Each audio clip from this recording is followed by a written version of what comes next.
Okay, let's talk about something that's been bugging me regarding India's spin strategy in Sri Lanka. Why are we still surprised when spinners dominate subcontinental pitches? I mean, we've seen this movie before, right? But here's the twist, this isn't your grandfather's Indian spin attack.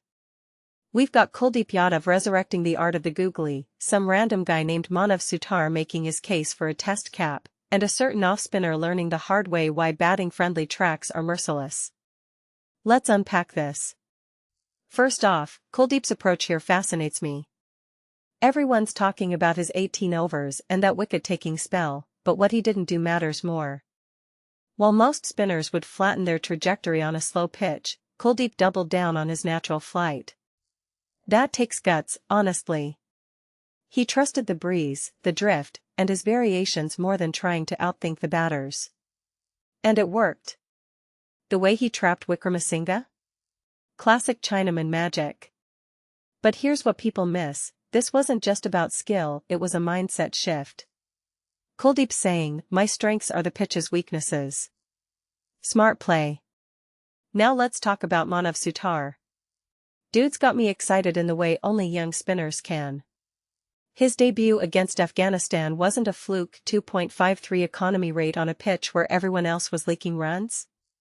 That's statement stuff. But what stood out wasn't the numbers. It was how he manipulated the ball through the air without forcing it. Young left-arm spinners usually try too hard to rip it, but Suthar's subtle changes in release angle? Chef's kiss. He's not just taking wickets, he's outthinking batters.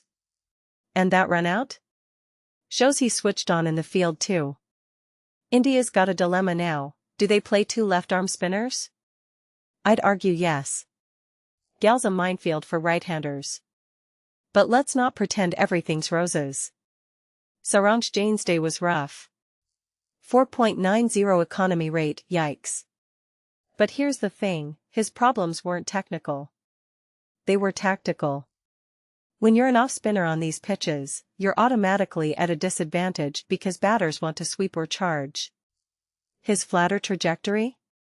Totally reasonable approach, but Sri Lankan batters have evolved.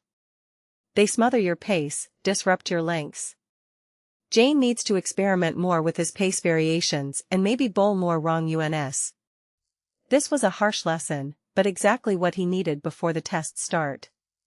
And the seamers? Honestly, they were just auditioning for supporting roles.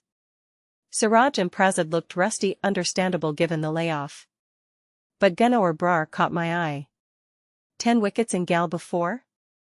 Not a fluke. His ability to generate awkward bounce with a fuller length? Exactly what you want in those conditions. He's not a strike bowler yet, but a perfect third seamer to rotate through the innings while saving the spinners for the main assault. What does this all mean for the series? Well, India's spin blueprint is becoming clear. Kuldeep's the main wicket taker, Jadeja's the safe pair of hands, Suthar's the X-factor. But here's the deeper issue, are they prepared for when the pitch doesn't offer anything? Because Sri Lanka's first day 363 shows batsmen can still dominate if the spinners aren't precise. And let's be real, maintaining that level of control across 5 days is brutal. Personally, I think this tour match exposed more questions than answers. How does Kuldeep handle being the sole wrist spinner under pressure? Can Suthar translate this performance to Test cricket? And crucially, will the seamers find rhythm before Gal's first test starts? But what's undeniable is that India's spin factory keeps producing. It makes me wonder, are we witnessing the birth of a new golden era for Indian spin bowling? Or is this just another false dawn? Let me know your thoughts down in the comments, are we sleeping on this attack or giving them too much credit after one decent day?